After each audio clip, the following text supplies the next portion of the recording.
Hello boys and girls, it's Ken from Vanderwan Gardens, and I've got this thing pretty much set up.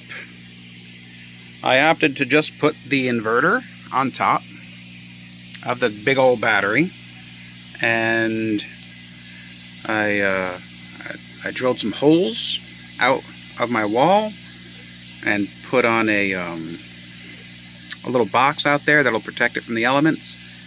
So the solar is going up and out. It is fused by this 30 amp Bojack fuse. Well, fuse holder, and then the 30 amp fuse is inside of there. And one of the things that I've always heard is that you need to balance the wires. You need to make sure the wires are about the same size.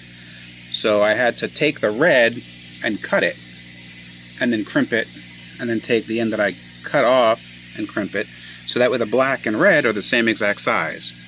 And the same thing goes for over here.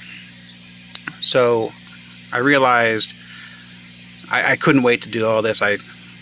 After my last video, I'm just like, you know what, I'm just going to screw this thing together just to see if it works in theory, even if I don't have the wires crimped, because I don't have a crimper that can do this 2-aught wire. I mean, I could probably do it with my bench vise, but I don't really want to cut this nice, sweet 1.5 foot 2-aught wire that's factory crimped, you know. So I was going to add another 1.5 and another 1.5. But then I'm like, okay, so I ordered those. But then I'm like, well, why don't I just, to test this, why don't I just stick a 100 amp fuse in this here jerry-rig configuration, because it ain't the best, but at least I'm fused, right? So we are all up and powered for right now. Oh, it looks like I gotta go find a ground to screw that thing into. Okay. Well, there might be some grounds around here. I'm here in the basement. And my eco-worthy solar power controller, even though there's no solar power attached to it yet, it's registering 13.2 volts. And didn't have the heat shrink in the right colors, so I just used some red electrical tape to make sure that, because the eco-worthy came with 2 black wires to connect up to the battery, so I made sure to label both ends of the positive one, so that way there'd be no mistakes. There was a little bit of a spark up there, but that's to be expected.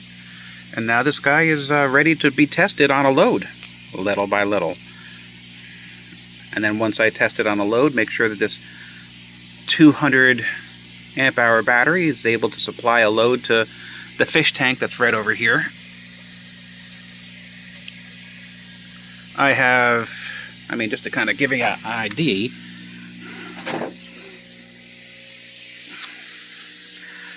oh, yep, I cleaned out the fish tank last night. Fun job. And here's the fishies.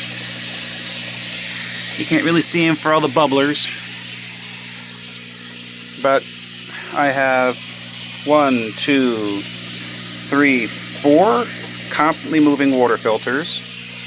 I have a heater that I don't currently have hooked up because I want to see if these guys can tolerate 60 to 65 degree water.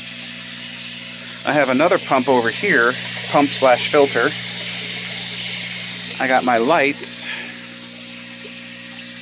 So little by little, I'm going to see if Mr. LifePo 4 can handle all this load. But I ain't going to do it all at once. Well, this is Ken from Vanderwan Gardens, signing off. Bye, fishies.